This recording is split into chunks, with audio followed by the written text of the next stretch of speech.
Hello and welcome back to Russ's Movie Corner. My name is Russ, and as you can see, I am sitting in front of my movie corner. My Guarding the Galaxy t-shirt on, my Risen movie right next to me, and judging by the frame around me, we are back, taking down Inspiring Philosophy's Top 10 Biblical Problems for Young Earth Creationism. When last we left off, we were kind of talking about this whole notion of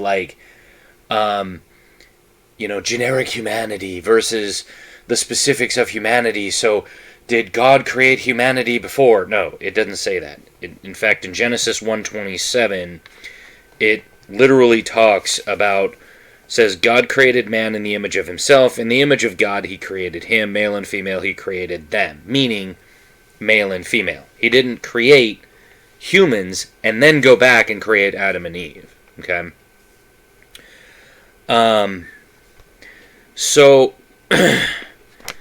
Then we left off right as he was getting into his number 5 point. So, what we're going to do is we're going to let him kind of talk about his point, and then we'll come back in, and we will actually, dissect the passage.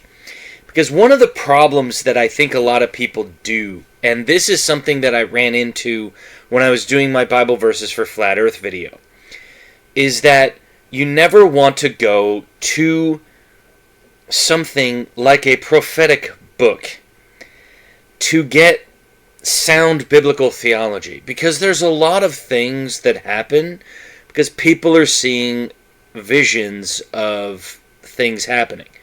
So what they're doing is they're seeing this vision. It's almost like if you were to have a dream and then sit down and try to describe that dream the next day. Okay? It's similar to that because it's like God is telling them this is what's going to happen. Okay, keep in mind that Jeremiah and Isaiah were kind of at around the same time. Okay, which is actually, if you look at it biblically, it's around the time of 2 Kings. Towards the end of 2 Kings. Okay, where some people had done some extremely bad things. Okay, and so, God basically comes to the nation of Israel and is like, you know what? You guys are done. I'm done with you. I'm done with this whole thing. I'm going to take you in and I'm going to take you out. No problem. Okay? For 70 years, you are going to leave my land, and then when I restore you, then you'll understand why. Okay? So bad things are going to happen to you. Jeremiah is known as the weeping prophet because while Isaiah was talking about the promised Redeemer, mostly, okay, he does have a lot of visions for what's going to happen to different people. Jeremiah was mostly the apocalyptic one. He was the one that was walking around talking about how things were really going downhill. Okay?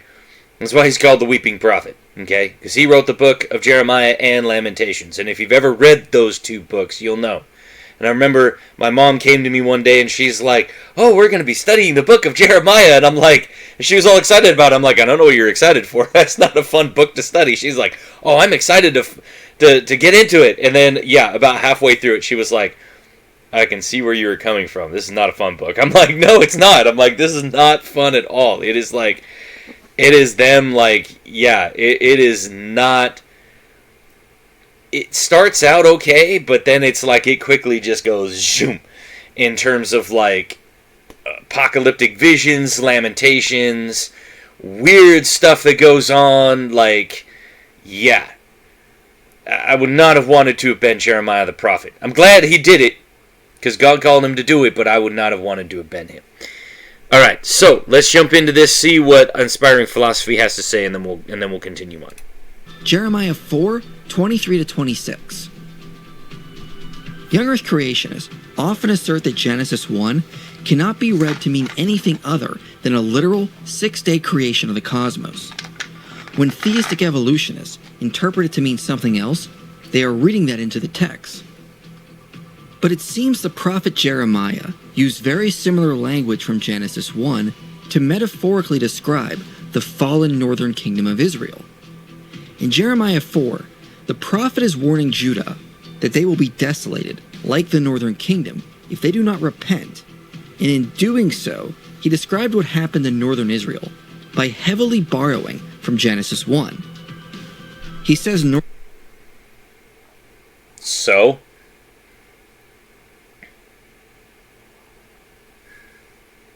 What, is he not allowed to borrow certain things from other books in the Bible? Have you not read Paul? Or Peter? Or hell, the Gospels? Where Jesus quoted from the Old Testament all the time? Son, what do you think we do here? Okay?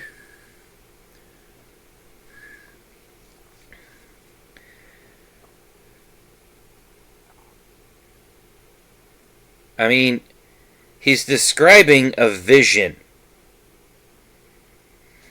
Let's actually read. We're going to start, okay? We're going to start in verse 13, and we're going to read through verse 31, which is the end of chapter 4, okay? Look, he is advancing like the clouds, his chariots like a hurricane, his horses swifter than eagles. Trouble is coming, we are lost. Wash your heart clean of wickedness, Jerusalem, and so be saved. How long will you harbor in your breast your pernicious thoughts? For a voice from Dan shouts the news. Proclaim disaster from the highlands of Ephraim. Give warning of it, announce it in Judah. Proclaim it to Jerusalem. Enemies are coming from a distant country, shouting their war cry against the towns of Judah. They surround Jerusalem like watchmen around a field, because she has apostatized from me. It is Yahweh who speaks. Your own behavior and actions have brought this on you. This is your fate. How bitter, how it pierces your heart. I am in anguish. I writhe with pain. Walls of my heart is throbbing. I cannot keep quiet, for I have heard the trumpet call and the cry for war. Ruin on ruin is the news. The whole land is laid waste. My tents are suddenly destroyed. In one moment, all that sheltered me is gone. How long must I see the standard and hear the trumpet call? This is because my people are stupid. They do not know me. They are slow-witted children. They have no understanding. They are not clever enough at doing wrong, but do not know how to do right. I looked to the earth to see a formless waste. To the heavens, their light had gone. I looked to the mountains to see them quaking, and all the heights astir. I looked to see no man at all. The very birds of heaven had fled. I looked to see the wooded country, a wilderness, all its towns in ruins, at the presence of Yahweh, at the presence of his burning anger. Yes, yes, thus speaks Yahweh. The whole land shall be laid waste. I will make an end of it once and for all, at which the earth will go into mourning, and the heavens above grow dark. For I have spoken, and I will not change my mind. I have decided, and will not go back on it. At the cry, horsemen and bowmen, the whole country takes flight. Some plunge into the thickets, others scale the rocks. Every town is abandoned, and no one is left there. And you, what are you going to do? You may dress yourself in scarlet, put on ornaments of gold, enlarge your eyes with paint, but you make yourself pretty in vain. Your lovers disdain you. Your life is what they are seeking. Yes, I hear screams like those of a woman in labor, anguish like that of a woman giving birth to her first child. They are the screams of the daughter of Zion, gasping, hands outstretched. Ah, I despair, I am fainting away, with murderers surrounding me. The only thing here that I see that is very similar, okay, is this part in verse 23, where he says, I looked to the earth to see a formless waste, to the heavens their light, and their light had gone. But other than that, what else is there? Like, okay, so he's talking about the earth was without form and void?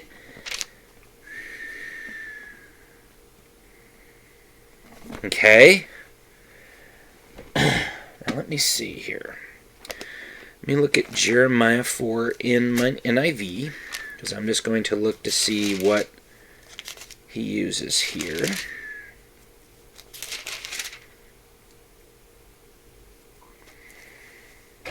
Formless and empty. Okay. And they use... It was formless and empty. Okay, so they're using the same word. So let me see if the Hebrew is the same. Because if it is, then that's just what it is. Okay, so let's look up formless first.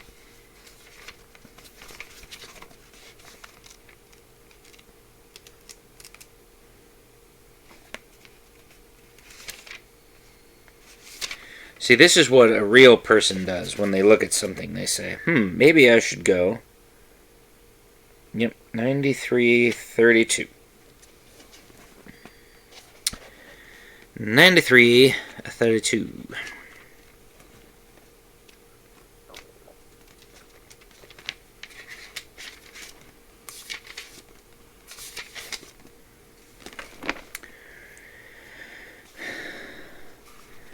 Tahu, formless, waste, empty, of speech, useless, confused, vain. So it just means empty space. Okay, so let's look up the word empty.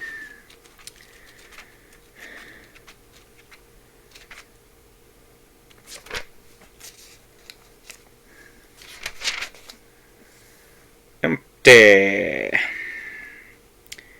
983.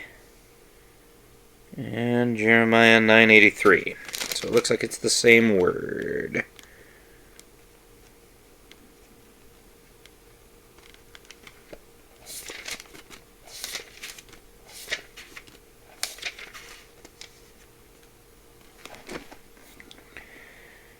Bohu, emptiness, desolation. A void associated with chaos. Empty and void is a state of local chaos. So he's actually stating there, okay, he's using the same words that Moses used to describe the beginning of creation, okay? But it means two things. In the first one, okay, formless and void just means an open and empty space, okay, with no substance behind it. When he's using it, when Jeremiah is using it in this context, it's actually, it means that it was in chaos, okay? So, in actuality, it means two different things. If you look at the Hebrew, okay? Similar words, two totally different contexts, okay? It's kind of like if I were to say space, right? I can mean the empty space in a room, or I can mean space up above, right? The stuff outside of the atmosphere. The empty vacuum of space, right? But I can say that warehouse over there has a lot of empty space in it. Now, do I literally mean that when you walk into it, the air's going to suck out of your lungs, you're going to implode, and you're going to die, like you would if you were up in actual space? No. I mean that when you walk into the warehouse, what's inside the warehouse? Nothing. Air molecules, but that's about it.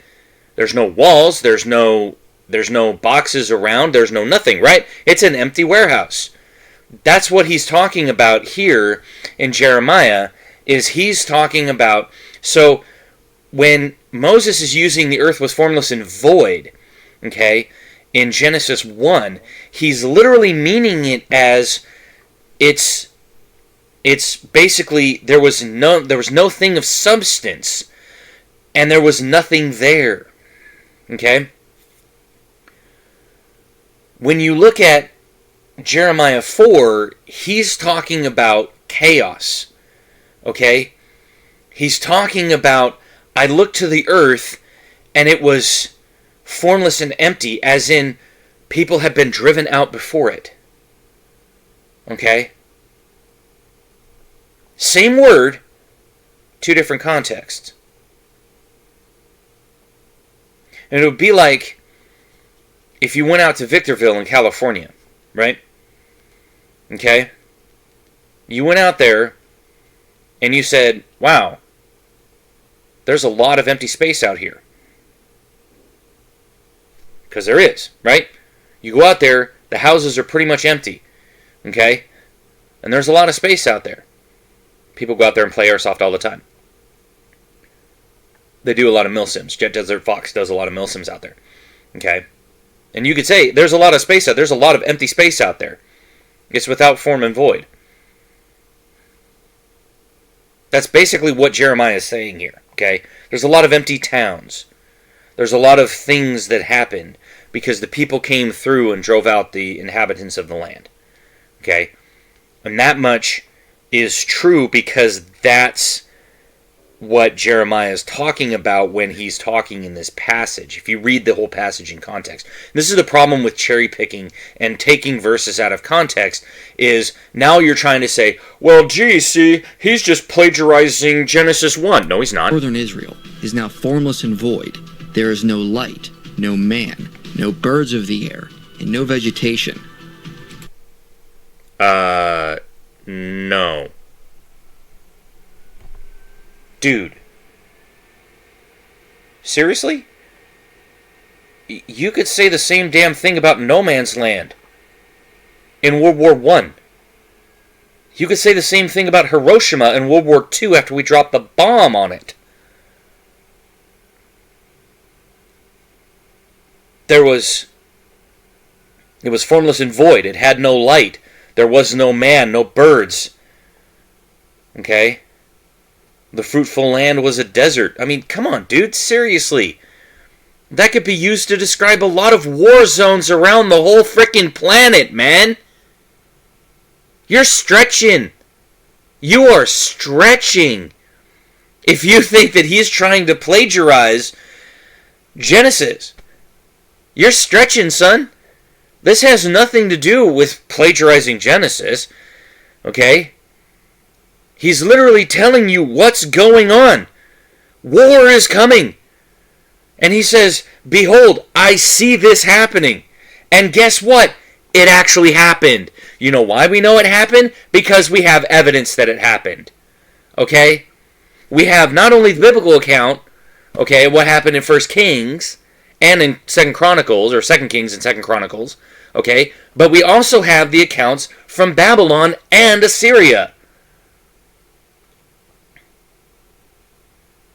Duh. I mean, you'd have to be some kind of an idiot not to understand that. Did you do any research at all before doing this video? Or did you just, like, throw stuff against the wall and hope it sticked? Hope it stuck? I mean, seriously, dude, this is dumb. Okay? This is probably some of the dumbest stretch I've ever seen in my life. Okay? And this is coming from a guy who's done 27, 28 videos now debunking a flat earth spreadsheet that has little or nothing to do with flat earth. Because the Bible doesn't preach a flat frickin' earth. Neither is Jeremiah, okay, trying to restate Genesis 1. Like you think he is. That's not what he's doing here, dude. He's describing a war zone. Oh, I'm sorry. Again, was that supposed to be some kind of earth-shattering revelation? My God, man. This is not a problem for Young Earth Creationists. This is a problem for people like IP who cherry pick and eisegete into the text to try to say, oh, see, it looks similar to the biblical account of creation. Oh, Jeremiah's plagiarizing here. No, he's not.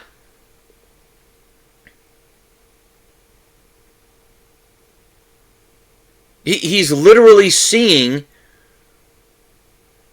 Why is he not seeing light? Could it be because they burned the villages and there's a lot of smoke in the air? Oh! Son of a gun! Wow! I looked on the mountains. Behold, they were quaking. Why would the mountains be quaking? Probably because there's a massive army marching. Okay? And all the hills moved to and fro, and I looked, and behold, there was no man. Why was there no man? Because they fled. He even talks about this in later passages, and even in earlier passages. He says, you will flee before the army. And all the birds of the air had fled. Why would the birds flee? Gee, probably because they're burning everything. And they're shouting, and they're marching. So the birds run away, like they always do when men come by. It doesn't matter who they are. And behold, and I looked, and behold, the fruitful land was a desert. Oh, gee, because they burned all the stinking crops. Are you an idiot? And all its cities were laid ruins before the Lord, before his fierce anger. This is being caused by the Lord because Israel, both nations, it doesn't matter, okay, Israel and Judah were basically the same nation. They had just divided over theological differences, okay? One decided, hey, we're gonna do this with us, ha ha ha. Okay, but they were basically one nation, okay? But yes, the northern nation, this is what he is saying. He is looking to the northern nation, and he is seeing this desolation, and he is going, it's coming. And guess who it was? The Babylonians. Yeah, we know this, okay? Because again, we have the biblical account in 2 Kings and 2 Chronicles, okay?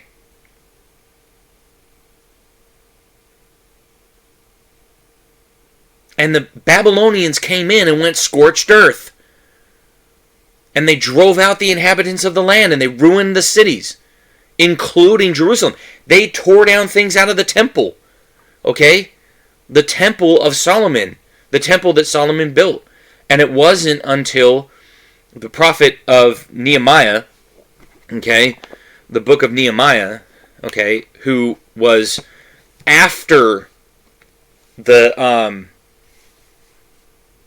he was born into the captivity, and he grew up at the time when the Assyrians came and destroyed Babylon, okay? And we know this because, again, we have records of Assyria, of the Assyrian Empire destroying Babylon, okay?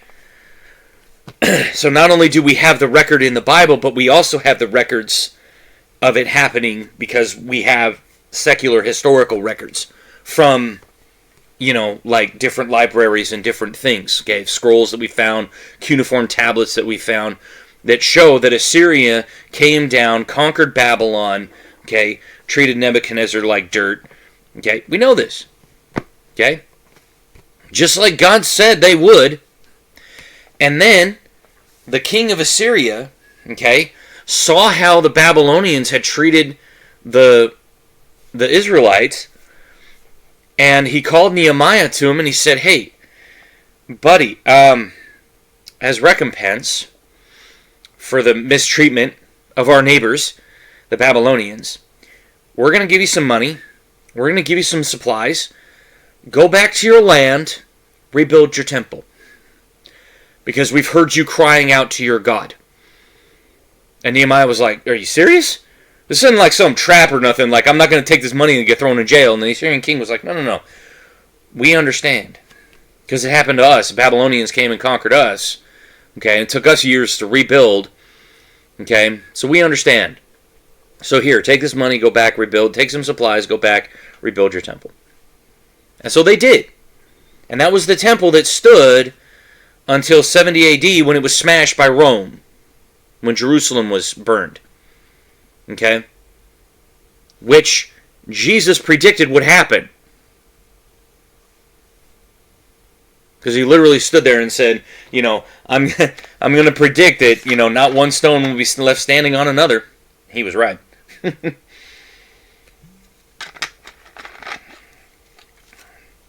only thing they have today is the Wailing Wall. Okay?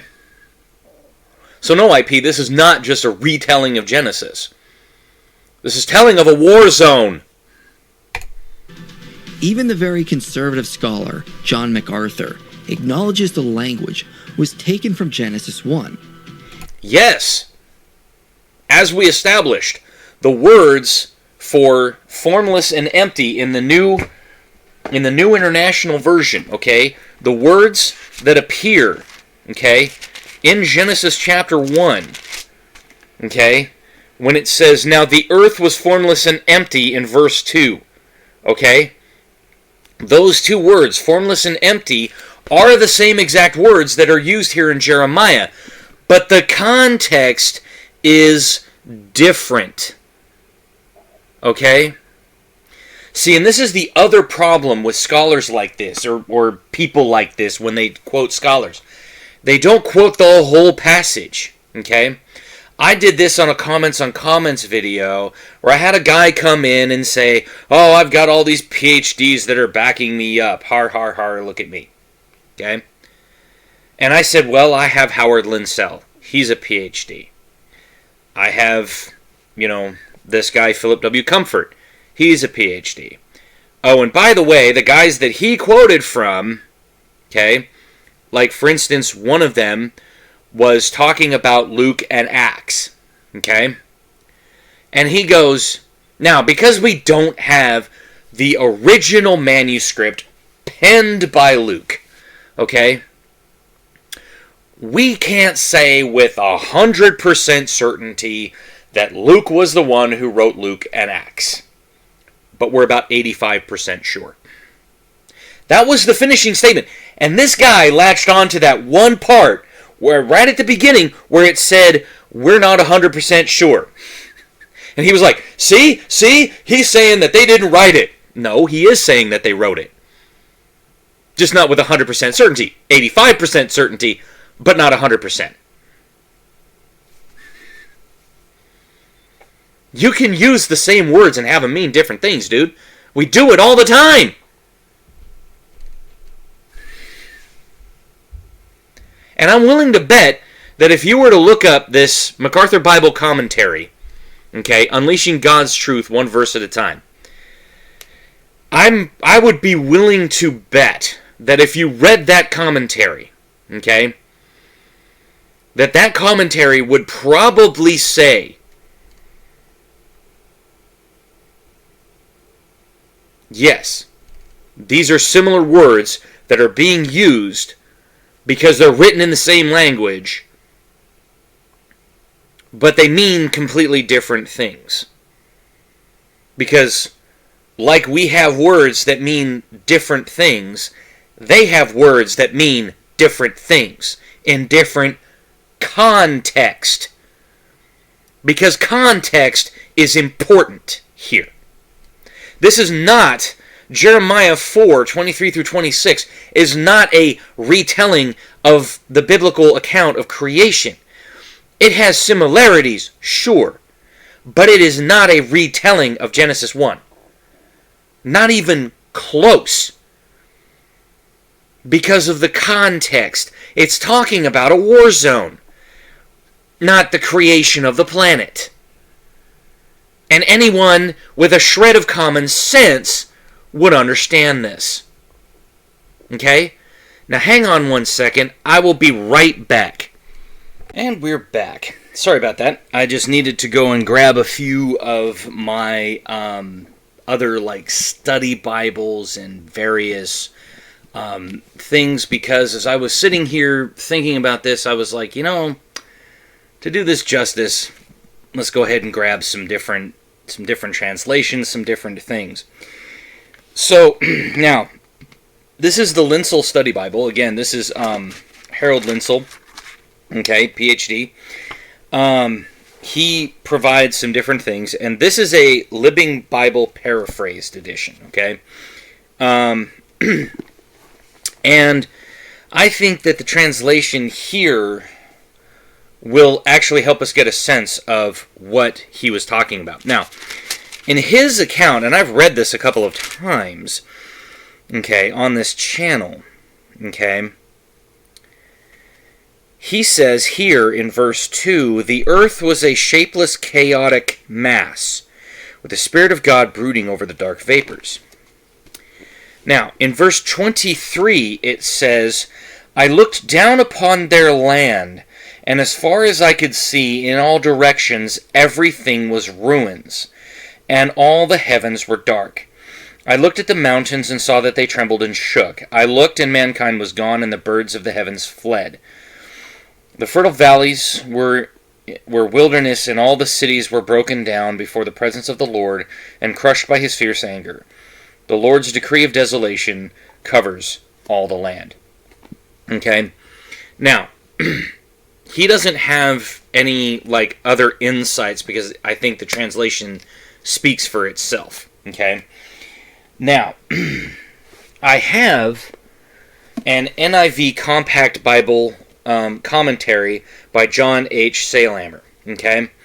And so this is something that was they took a lot of the stuff that they would write, and then they would kind of compress it down so that it fit, and you weren't reading a bunch of pages. Okay? But it says, okay, this is section 2, okay, prophecies of doom against Judah, Jerusalem, and the nations. Okay, the book of Jeremiah begins with a lengthy indictment of the unfaithfulness of the people of Israel, beginning with the early days when God cared for them in the desert, but concentrating on the sins of Judah and Jerusalem in Jeremiah's own day, 2:1 through 3:5. Judah did not heed the lesson of the destruction of the northern kingdom, 3:6 through 10, and thus, in God's sight, were more guilty than Israel, whom God had cut off, verse 11. Just as God would be merciful to Judah and Jerusalem, he would also forgive Israel, and thus both kingdoms would again be reunited and dwell together in their land, 3:12 through 4:2. If Judah did not repent and return to the Lord, however, the Lord would send in a mighty nation from the north against them, just as he did to Israel, and their land would be desolated, and they would be taken into captivity, 4:3 through 31. Because of the extent of Judah's sins, 5:1 through 11, there was little hope that they would escape divine judgment, 5:1b. Their chief problem was that they did not listen, or to believe the words of the prophets God had sent to them, 5:12 through 31. See Deuteronomy 18:14 through 22. Given the certainty of divine judgment, the destruction of Zion was inevitable, 6:1 through 30. So again, this isn't an account of creation retold. This is an account of God getting angry at his kids and going, you know what? You're done. See ya. Now, I have the Evidence Study Bible from Ray Comfort. Okay.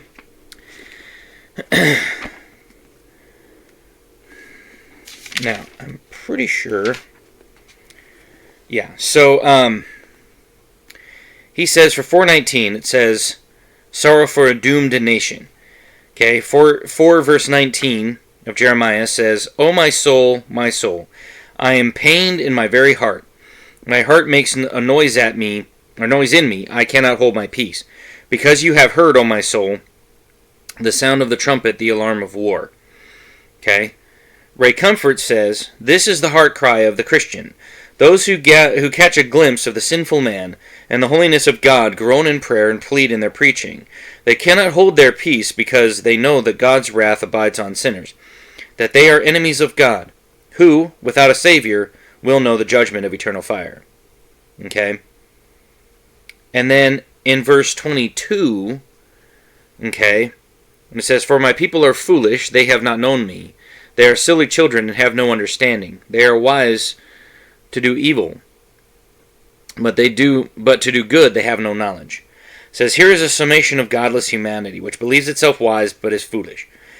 The unsaved lack the understanding and the knowledge that is provided by the law of God. See Jeremiah 9:23, Hosea 4:6. See also Genesis 3:5 comment. Okay. And the Genesis 3:5 comment, okay,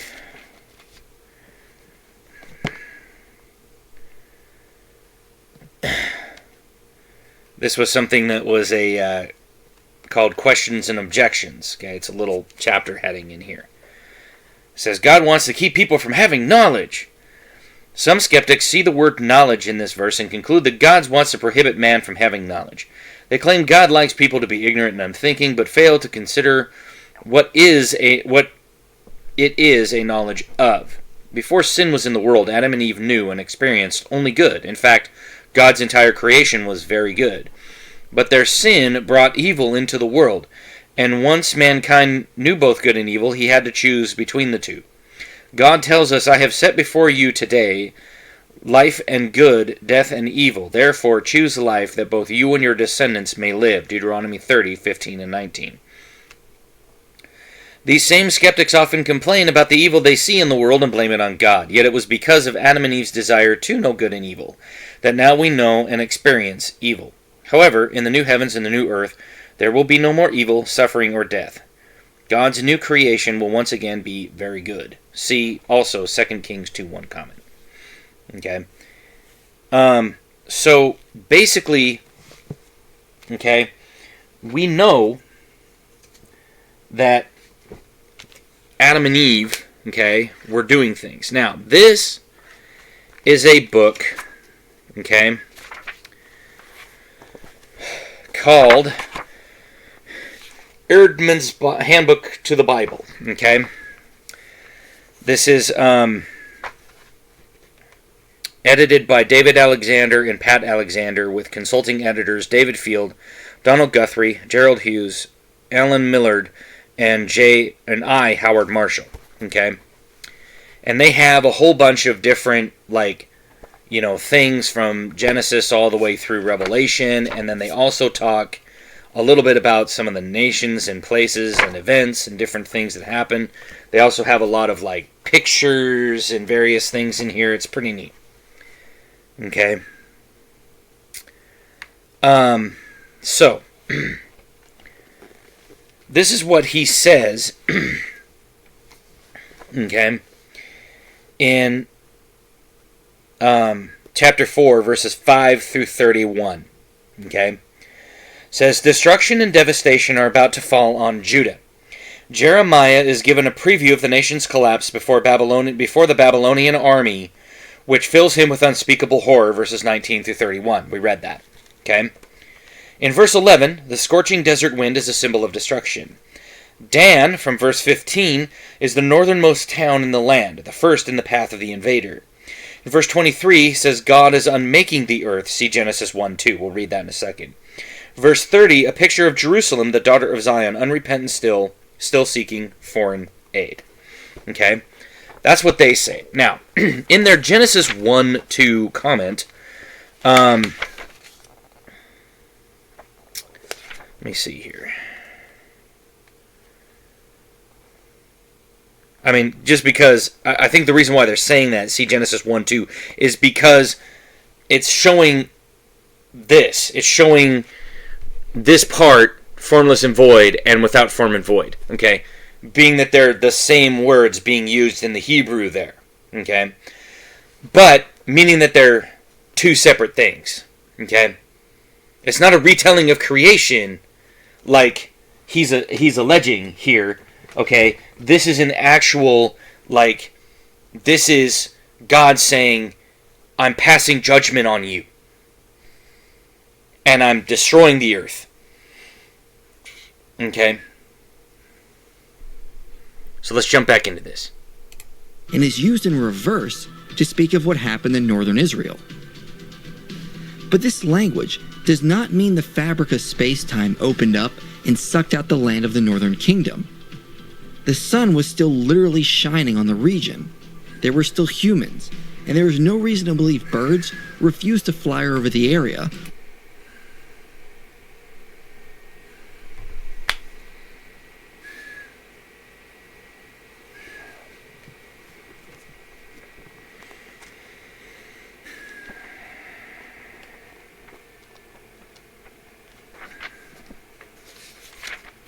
Did you seriously go backwards?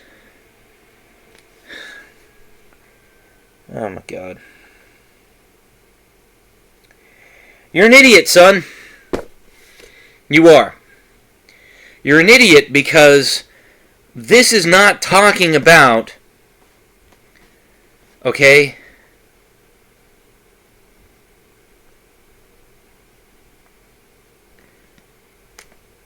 This is talking about the repatriation of people after the Israelites drove out the people of Samaria. Okay? The Assyrians brought them back to that region and said, here, settle in this area. Okay? We'll push the Israelites out. This was way before God made his judgment on the Israelites and said, oh, by the way, I'm going to destroy your thing for 70 years. Okay? If he truly knew what the Bible said, he wouldn't be talking about 2 Kings 17. What he would be talking about, okay, is 2 Kings 24. Because that's where the destruction actually happens. Okay?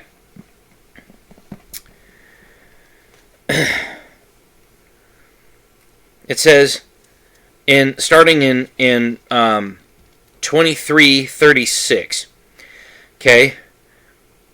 Jehoiakim was 25 years old when he came to the throne, and he reigned for 11 years in Jerusalem. His mother's name was Zebedah, the daughter of Pedaiah from Rumah. He did what was displeasing to Yahweh, just as his ancestors had done.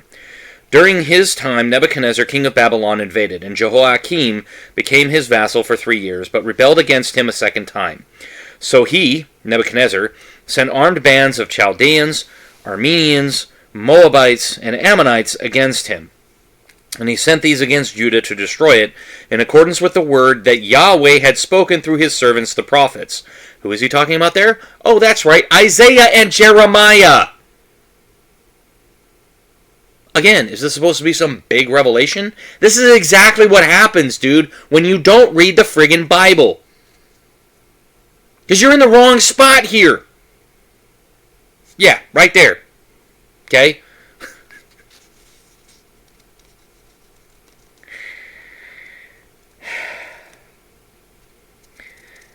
That this happened in Judah was due entirely to the anger of Yahweh. And he had resolved to thrust them away from him because of the sins of Manasseh and all that he had done, and also because of the innocent blood that he had shed, flooding Jerusalem from end to end with innocent blood. Yahweh would not forgive. The rest of the history of Joachim, his entire career, is not all this recorded in the book of the annals of the kings of Judah. Then Joachim slept with his ancestors. His son Jehoiachin succeeded him. The king of Egypt did not leave his own country again, because the king of Babylon had conquered everywhere belonging to the king of Egypt, from the Wadi of Egypt to the river Euphrates. Jehoiachin was 18 years old when he came to the throne, and he reigned for 3 months in Jerusalem. His mother's name was Nehushta, daughter of Elnathan from Jerusalem. He did what was displeasing to Yahweh, just as his father had done. At the time, the troops of Nebuchadnezzar, king of Babylon, marched on Jerusalem, and the city was besieged. Nebuchadnezzar, king of Babylon himself, came to attack the city while his troops were besieging it. Then Jehoiachin, king of Judah, surrendered to the king of Babylon. He, his mother, his officers, his nobles and eunuchs, and the king of Babylon took them prisoner. This was in the 8th year of King Nebuchadnezzar. The latter carried off all the treasures of the temples of Yahweh and the treasures of the royal palace, and broke up all the golden furnishings that Solomon, king of Israel, had made for the sanctuary of Yahweh, as Yahweh had foretold. He carried off all Jerusalem into exile, all the nobles and all the notables. 10,000 of them were exiled. With all the blacksmiths and metalworkers, only the poorest people in the country were left behind. He deported Jehoiachin to Babylon, and as also the king's mother, his eunuchs, and the nobility of the country. He made them all leave Jerusalem for exile in Babylon. All the men of distinction, 7,000 of them, the blacksmiths and metalworkers, 1,000 of them, all the men capable of bearing arms, were led into exile in Babylon by the king of Babylon. King of Babylon made Mattaniah, Jehoiachin's uncle, king in succession to him, and changed his name to Zedekiah. Zedekiah was 21 years old when he came to the throne, and he reigned for 11 years in Jerusalem. His mother's name was Hamutal, daughter of Jeremiah, from Libnah. He did what was displeasing to Yahweh, just as Jehoiakim had done. Then this happened in Jerusalem and Judah was due to the anger of Yahweh, which the result that in the end he cast them away from him. Zedekiah rebelled against the king of Babylon. In the 9th year of his reign, in the 10th month, on the 10th day of the month, Nebuchadnezzar, king of Babylon, came with his whole army to attack Jerusalem. He pitched camp in front of the city and threw up earthworks around it. The city lay under siege until the 11th year of King Zedekiah. In the 4th month, on the 9th day of the month, when famine was raging in the city, and there was no food for the populace, a breach was made in the city wall. At once the king made his populace escape under cover of dark with all the fighting men by the way of the gate between the two walls, which is near the king's garden. The Chaldeans had surrounded the city and made his way towards Arabah. The Chaldean troops pursued the king and caught up with him in the plains of Jericho, where all his troops deserted. The Chaldeans captured the king and took him to the king of Babylon at Riblah, who passed sentence on him. He had the sons of Zedekiah slaughtered before his eyes, then put out Zedekiah's eyes, and loading him with chains, carried him off to Babylon. In the 5th month, on the 7th day of the month, it was in the 19th year of Nebuchadnezzar, king of Babylon, Nebuzaradan, commander of the guard, and officer of the king of Babylon, entered Jerusalem. He burned down the temple of Yahweh, the royal palace, and all the houses in Jerusalem. The Chaldean troops who accompanied the commander of the guard demolished the walls surrounding Jerusalem.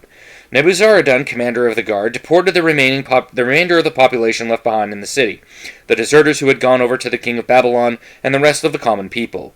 The commander of the guard left some of the humbler country people as vineyard workers and plowmen.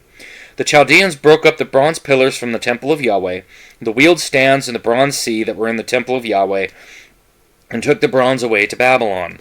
They also took the ash containers, the scoops, the knives, the incense boats, and all the bronze furnishings used in worship. The commander of the guard took the censers and the sprinkling bowls, everything that was made of gold, and everything made of silver. As regards the two pillars, the one sea and the wheeled stands, which Solomon had made for the temple of Yahweh, there was no reckoning the weight of bronze in all those objects. The height of one pillar was 18 cubits, and on it stood a capital of bronze, the height of the capital being 5 cubits. Around the capital were filigree and pomegranates, all in bronze. So also for the second pillar. The commander of the guard took prisoners Seraiah the chief priest, Zephaniah the priest next in rank, and the 3 guardians of the threshold. In the city he took prisoner a eunuch who was in command of the fighting men, 5 of the king's personal friends who were discovered in the city, the secretary to the army commander, responsible for military conscription, and 60 men of distinction discovered in the city. Nebuzaradan, commander of the guard, took these men and brought them to the king of Babylon at Riblah, and at Riblah in the land of Hamath, the king of Babylon had them put to death. Thus Judah was deported from its land. Okay? And then it says, the next few verses, it says, as regards the people of Judah, okay, as regards the people who remained in the land of Judah, whom Nebuchadnezzar, king of Babylon, had left behind, he appointed Gedaliah, son of Ahikam, son of Shaphan, as their governor. When the commanders of the troops and their men all heard from the king of Babylon had appointed Gedaliah as governor, they went to him at Mizpah. Ishmael, son of Nethaniah, Johanan, son of Kareah, Seraiah, son of Tahumeth, and Netophathite, Jazaniah, the Maachathite, they and their men. To them and to their men Gedaliah swore an oath. Do not be afraid of the Chaldeans, he said. Live in the country, obey the king of Babylon, and all will go well with you. But in the 7th month, Ishmael, son of Nethaniah, the son of Elishama, who was a royal descendant, and 10 men with him, came and murdered Gedaliah, as well as the Judeans and Chaldeans who were with him at Mizpah. Then the people, high and low degree, with the commanders of the troops, all set out and made for Egypt in fear of the Chaldeans. Okay? So, literally, he made war on them, dude. The frick is this? That has nothing to do with the prophecy. 2 Kings 17 has nothing to do with the prophecy. That has everything to do with the repatriation of the Samaritans driven out by the Israelites a few chapters earlier. In case you're an absolute moron like this guy. Or that no plants grew. Jeremiah is simply using this language. No, he's not simply using this language as hyperbole. You absolute idiot. He is describing a war zone. As stated in this and this. Both of these sources contradict you, son. So who are we to believe? An uneducated, unenlightened YouTuber who doesn't know what the Bible actually says, or actual PhDs who have studied the Bible and know what it says? I don't know about you, but I think I'm inclined to believe more what the Bible says and what people who have actually studied the Bible say, rather than some YouTuber who has never studied the Bible. To metaphorically say the northern kingdom no longer functions properly. But if the same language is used in reverse in Genesis 1, that implies all it is saying is God took a disordered cosmos and made it function properly for humans. No. No, it doesn't. That is a stretch and a half right there, man. Because again, that word formless and void there, okay, means formless and void. Means there was no form to it, and there was nothing else around it.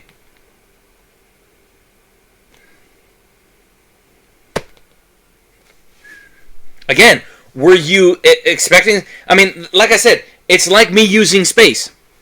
And you literally used this just a couple minutes ago.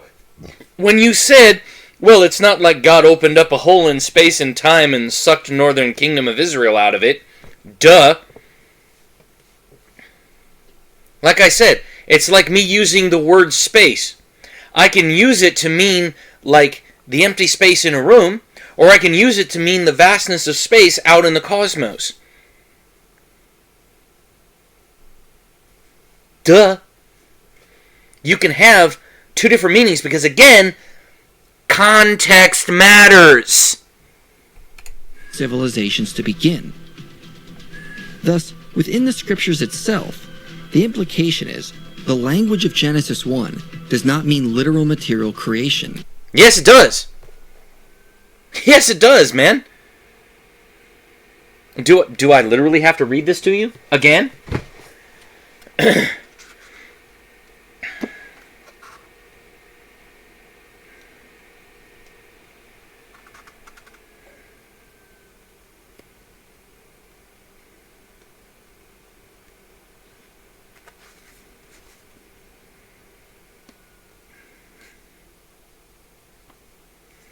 Creator identified as God, God of the fathers and of the covenant at Sinai. By identifying God as the Creator, a crucial distinction is introduced between the God of Israel and the idol gods of nations. This verse also explains the origin of all that exists in the universe, affirming that God alone is eternal, and that all else owes its origin and existence to Him. Verse 2 describes the condition of the land just before God prepared it for the human race. See it circa Isaiah 45:18. It was formless and empty, and darkness over it, and it was covered with water. The remainder of the account portrays God preparing the land for man and woman. The land was awaiting God's call to light and life. The Spirit of God in the initial stages of creation was hovering over the uniformed world like an eagle hovering over its youth with great concern. See Deuteronomy 32:11. The sun, moon, and stars must be included in the usual meaning of the phrase heavens and the earth, as they were created in verse 1. Verse 3 thus describes the appearance of the sun through the darkness. The division between the day and the night leaves little room for interpretation of the light in verse 3 other than that of the sun.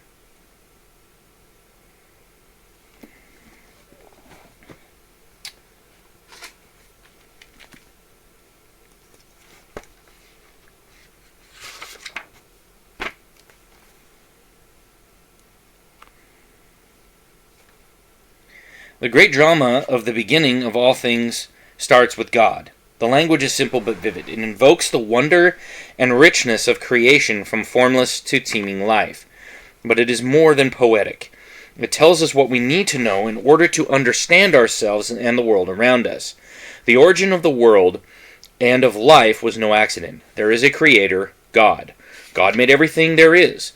All that God made was good. The high point of all God's creative acts was the making of man. Mankind is distinguished from all other creatures in two respects. He alone is made in God's own likeness, and he is given charge over all the rest. God's 6 days of creative activity followed by a day of rest sets the pattern for man's working life.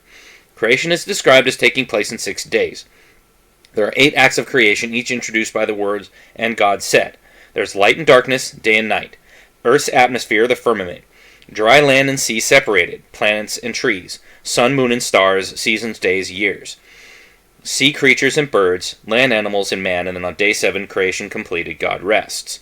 The events are described from the standpoint of an observer, seeing the development of creation around him. The order is not necessarily chronological, a modern idea. Light and darkness, for example, are described before the sun, moon, and stars.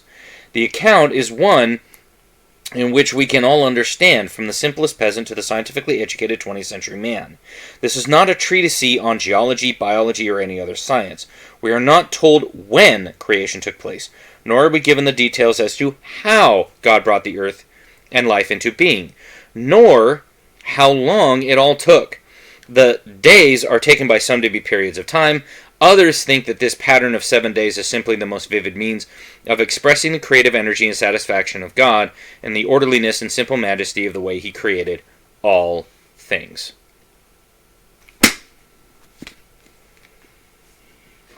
Ergo, God created it. So no, just because you have something in Jeremiah that uses similar languages describing something completely different in context does not mean that it's somehow making Genesis 1 not about creation, dude. Okay? Because context matters. Because again, if I'm talking about space, am I talking about the empty space of a room? Am I talking about a vast open space? Am I talking about the cosmos space? Context, son. If I just start talking to you about space, okay, you're going to have no clue what I'm talking about until I start mentioning things of what I'm talking about.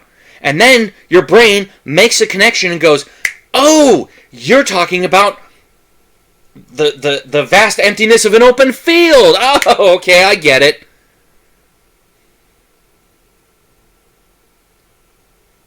You'd have to be some kind of an ignoramus not to understand context. Literally. And therefore, does not necessarily refer to a literal 6-day creation. Yes, it does. Yes, it does, son. Because it says, the first day, the second day, the third day, the fourth day, the fifth day, the sixth day. And in there, that's the Hebrew word yom, which literally means a day, 24-hour period. That's it. Why would Moses have written that word down as being told by God on Mount Sinai, okay, if that wasn't the case? That's a problem for you, son, not me, okay? Because I have the language. You don't. You're the one throwing stuff against the wall and hoping it sticks. I'm the one saying, this is how it is. Now it's up to you to prove it. You're not proving it. Okay? You're just throwing stuff against the wall and you're hoping it's stuck. And it hasn't. Number 4. Alright, so we'll pick up on this one on the next time, and, I'll have a little bit more about this, but yeah, we're going to go back to the creation account, apparently, because, and I'm pretty sure he's probably talking about the creation of plants before the creation of the sun. lest we forget that God is light, and it was only there for like 24 hours.